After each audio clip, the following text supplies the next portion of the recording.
All right, guys, we got some hard truths and some hard lessons here today that we're going to talk about. Now, to be upfront, I hope none of these three things we're going to talk about today are you, and I am not saying that you are that person either. I'm not saying that at all, so please don't take it that way. But I am telling you, even if you aren't those three, keeping company with the folks that fall into these different categories is absolutely just something you don't want to do.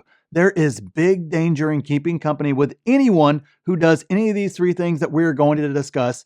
And unfortunately, most people, not all, but most people do one of the three. So I end up avoiding almost everyone in the end. Now, I understand your family, like mine, may fall into some of these or all of these categories. I understand that completely. I'm not saying run away from your family and never talk to them again. However, I simply choose to enjoy their company, and I do not include them in discussions about financial freedom, about investing, about retirement, about running businesses, about anything of that nature. I don't include them at all because it's a waste of time. And more importantly, if I were to actually listen to them over the course of these past 25 years or so, instead of doing what I did, I would not be financially free today. I would not have the asset base that I have. I would not have the businesses that I have or the investments or anything else. It would have taken me off track, and I would have ended up being just like most people do, which is I'm in a spot to where I can't retire. I'm not able to be financially free, and I don't have a lot of options, and I don't want that at all. And I didn't want that at all.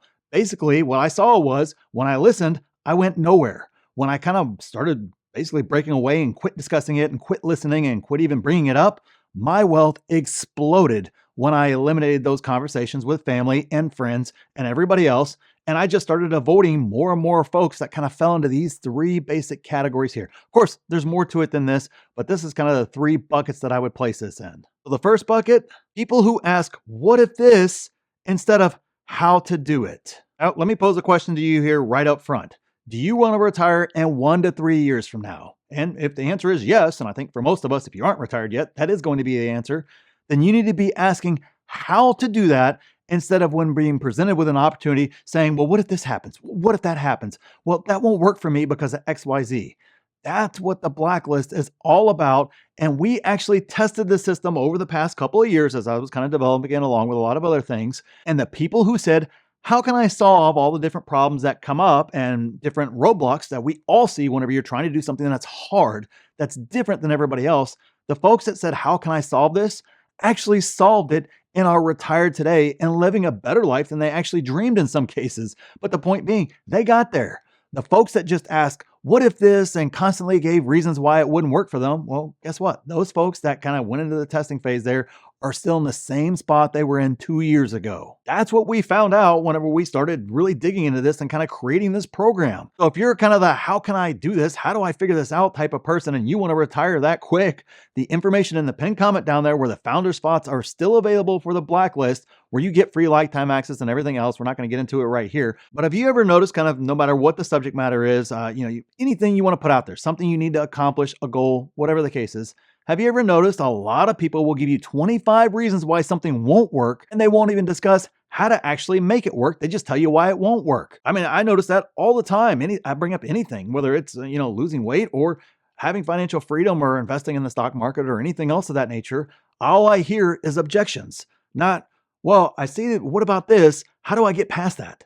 Two totally different mindsets, two totally different ways of looking at problems. And the people who play the what if game, they're the folks that I look at them, and when I'm discussing with them, they feel safe, they feel comfortable, and they feel like they're doing the most that they can in the most prudent way possible. But that isn't actually true at all. What if allows you to basically stay at home and do nothing and feel like you're on the best course, when the reality is you are most likely on a course to go nowhere. And you guys come here for the truth without the hype. And that's exactly what you're getting right now. I'm sorry. I know that may upset some people. I apologize, but that is what I see over and over and over again. You won't break free. It is impossible to break free from the 99% by playing the what if game and just giving endless amounts of objections to anything that comes up instead of trying to figure out how to solve the problem, because nothing is this gravy train road all the way to riches or health or anything else of that nature. Now, let me be very, very clear and upfront about this next point.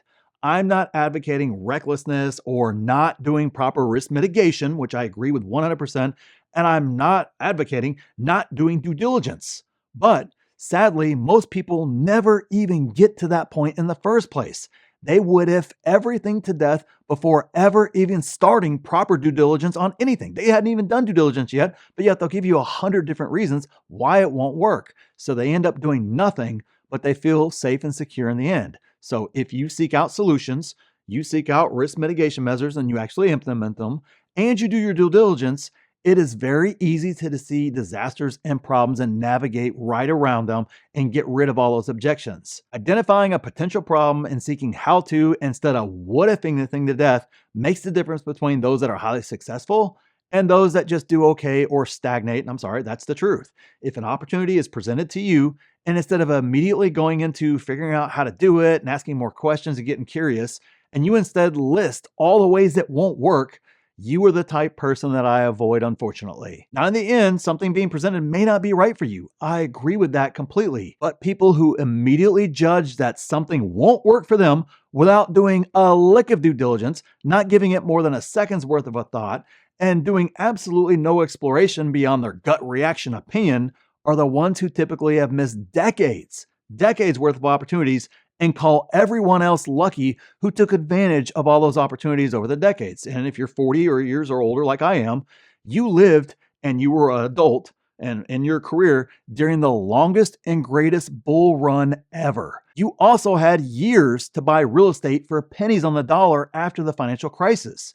You could finance and refinance all of that real estate that you collected over the course of all those years for under 3% just a couple of years ago. During the time over the past decade, it's never been easier to start a side hustle or a business. I know I started one 20-something years ago when it was much harder. It is so easy now, it's not even funny. And you were a working adult when it was easy to start social media and build a massive following and have influence and be able to blow up a lot of different ways like that. There have been generational, life-changing opportunities over and over and over again, but those folks who didn't take advantage of any of it instead call everyone else who did it lucky because they what-ifed everything else instead of trying to figure out how to do it. They just basically never actually got to the point of doing due diligence or doing anything else in the first place. And so their only recourse is basically to call people lucky. Seeking how to do something is how I seem to get lucky over and over and over again, according to family members and according to other folks who have never even gotten off the bench in the first place. So if you're one of those folks that's always saying, well, what if this or what if that or that won't work in my situation, whatever the case is, you will probably be one of the ones calling me lucky and wishing you had done something different sooner or later in the end. That's just facts, guys. I personally surround myself with those that say, how can I do it? And when I started doing that, and the more I do that, my mind expanded. My net worth exploded. And the world, whenever I look out at the world, looks like a buffet of possibilities instead of a hopeless dead end. And when you surround yourself with those that say, how can I do it? An even larger world of incredible opportunities begins to open up because they open your eyes to even more opportunities. So it's almost like the more you get around folks that do this, the more and more you start to see opportunities, possibilities, business ventures, investments. Everything opens up for you. Now, it's not easy, no doubt about it. It is incredibly hard, requires a ton of work, but you see the possibilities are there and they're attainable. Now, on the flip side, if you hang around the what if folks, and basically you just need to prepare to be in the same spot or similar spot for years, if not forever. I'm sorry, that's just the way that it works in the end, but that's just the first bucket of folks that I tend to avoid, so let's jump on to number 2. Most people have never done it, but they'll tell you how to do it. So how many times in your life, and maybe in this, but you can plug in a lot of different examples here, but I know in my life, how many times in my life does somebody tell me real estate is dangerous?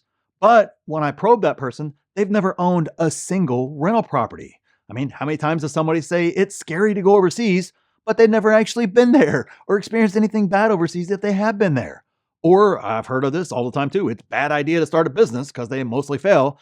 But yeah, those same folks saying that have never actually started one. They have no idea what they're talking about, but they're more than happy to tell you with definitive, they know exactly what you should do, that you shouldn't do it. Now, I'm not saying that those folks have bad intentions. As a matter of fact, usually they have really good intentions, but good intentions don't negate the fact that those people have no clue. Again, their intentions are pure. They are trying to help. Typically, if it's family, they're trying to be protective, but they have no freaking idea what they are talking about. In my experience, working a job is far riskier than starting a business. I have done both of those many times. And the only failed entrepreneur is the one who quits or doesn't learn instead of learning the lesson and moving forward. And I've been involved in real estate on every level for over 20 years now. And it is far less dangerous than just, to me, getting a home and just trying to pay off your mortgage over the case of 30 years and all these other things that we're told to do, when the reality is it's a lot less dangerous to invest in real estate. And there's plenty of ways to mitigate all your risk overall. I have been involved in real estate at every level for over 20 years. And it is far less dangerous than living paycheck to paycheck or blindly trusting your 401k or throwing money towards a mortgage that takes you 30 years to pay off, where you're 100 dependent. You're one job loss away from not being able to do that and losing everything, as opposed to all the different options that owning multiple real estate properties give you to mitigate all those risks, create tax advantages, and everything else that is great that goes along with real estate. I personally house hack currently, and I have forever now. Anyone can house hack, live in a house, and be paid to live there. And I do that in a great house in a great beach community on the beach. I do that. But I will say this, most people will not even Google it or figure out how to do it in the first place. They will basically do yeah, but that won't work for me because of that, or what if I have a bad tenant, or whatever the heck, what if they're going to throw out there so they can stay right where they are at instead of taking action and learning and actually doing something. I have been overseas many times to many countries over the years. And to be perfectly upfront, I feel a lot less safe in most downtown areas in the US than I do in Europe or Asia, for example, especially as the night gets later. There's plenty of US cities I wouldn't walk around at night for the life of me. But I can go over to Europe and Asia and you see families walking around in the middle of the night, 10, 11, midnight or so. I understand I'm older there, so I understand some folks go to 2, 3, 4 o'clock. Okay, totally different story there. But I can go well into the night and still see families and everything is safe over there. And that is not something you see a whole heck of a lot here on the stateside. Again, the biggest objections that I hear from people are from folks who have never done any of those. And those are the type people I avoid, the type folks who are going to speak from a lack of experience, a lack of research, a lack of any sort of due diligence whatsoever, but they're going to give you a definitive opinion as if it's truth. And more importantly, in some cases, they'll actually look down on you for doing that. But even if they don't do that, I want opinions. If you took somebody's opinion on real estate because Uncle Bob in 1985 lost his shirt in real estate, so therefore you shouldn't invest in real estate. If I would have taken that advice, I would have missed out on fortune after fortune after fortune in real estate that I've been able to make because I ignored that. I instead did the work, put in the time, took the risk, quote unquote risk, and actually executed. And I haven't had hardly any problems with my real estate whatsoever over the course of the past 20 years. You don't want to be taking advice from folks who have no freaking clue what they're talking about. And thirdly, people who lack accountability. Now, sadly, this is true for a lot of folks as well. And I really, really hate it because I think it's kind of the key to unlocking your own personal growth in all areas. Just every area you can think of, the moment you take accountability, your life in that area explodes. But people think it's the politicians are the reason they are in the spot that they are in, or people want to blame everyone else for everything else. And I do the exact opposite. I try to blame myself for everything and see and take ownership of what the heck happened. And what I noticed was that's exactly what the vast majority of successful folks do. Now, I'm not talking about reality TV shows or internet or social media folks or any of those other crap like that. That they make up, 2% of the successful folks in life. The other 98%, they willingly take responsibility for everything that goes on in their life. I'm talking about the day-to-day millionaires, the successful CEOs, the successful business owners, all those other folks like that. I talk to those folks. I attend various masterminds with highly successful people. And guess what I never hear? I never hear, my business would be doing better, but this administration just sucks. And that's why my business is struggling. I hear people saying the exact opposite. Now, on the flip side, I hear people saying that exact thing all the time in real life, on a plane, from family members, all over social media, everywhere else. But when you get in a room with highly successful people that are crushing it right now, they are successful regardless of who's in office. And sure, you might have to navigate some, tricky things that kind of, hey, this law came into effect, but they're trying to solve that problem. They're not in there just saying, oh, well, this just sucks. It's this administration. When the next one comes in, that'll fix all my problems. It is simply not true. The people who think that are not taking accountability for themselves. Again, in those masterminds, those people come not to blame politicians, but to find solutions to their problems because they do exist. There is a solution. And because they are holding themselves accountable, they're willing to ask others for help so they can make massive changes. That's the reason why they're there. So that way they can get help from folks who aren't going to throw them an excuse and then make them feel better and give them a reason. They want to be given the hard truth. They want to be kicked in the teeth, per se, to know that, hey, you could be the problem. Maybe it's something else, maybe it's not, but they want the truth so that way they can go fix it and continue moving right on and being successful. And one of the best books that I've read about this is, Jocko's book, The Navy SEAL, Extreme Leadership. If you want to understand how a successful person thinks about accountability, that is a great book to go and read. Now, I'm not sponsored. I don't have any affiliation. Don't know them. It'd be great. Hey, love to meet them. But no affiliation, no nothing else. I just know I read the book and I was like, holy crap.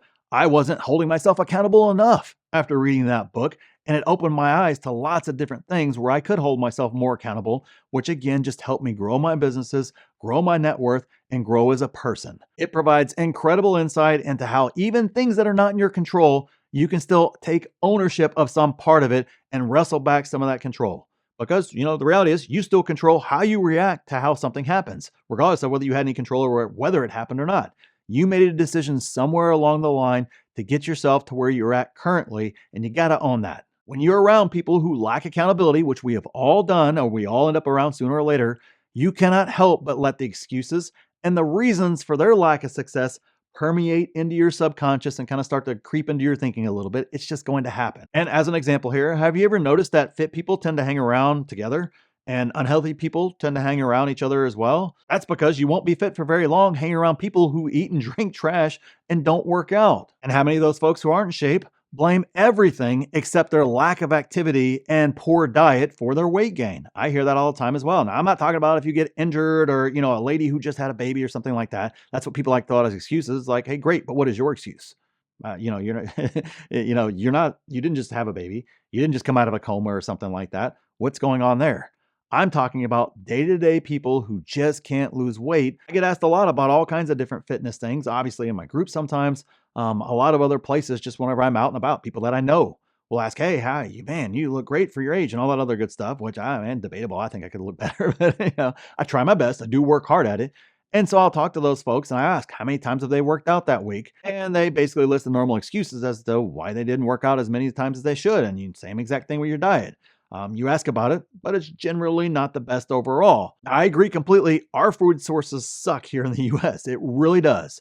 But in terms of weight gain and everything else and in fitness, it's still about calories in and calories burned. And you're either consistent with your workouts and pressing yourself, or you're erratic or not doing it at all. It all comes down to accountability and taking responsibility. And I want to be surrounded by those types of people because when I have a problem to solve, when I need advice, when I need some help, those types of people give me actually solutions that aren't always easy. Matter of fact, most of the time they are not easy, and it can be hard work for sure. And they absolutely sometimes make me uncomfortable as well, but it always solves the problem. Now, on the flip side, you hang around people who lack accountability, you will simply be told excuses and why it's not your fault, meaning you never actually solve the problems. You feel good inside, but you never actually solve the problems and you never move on to bigger and better things.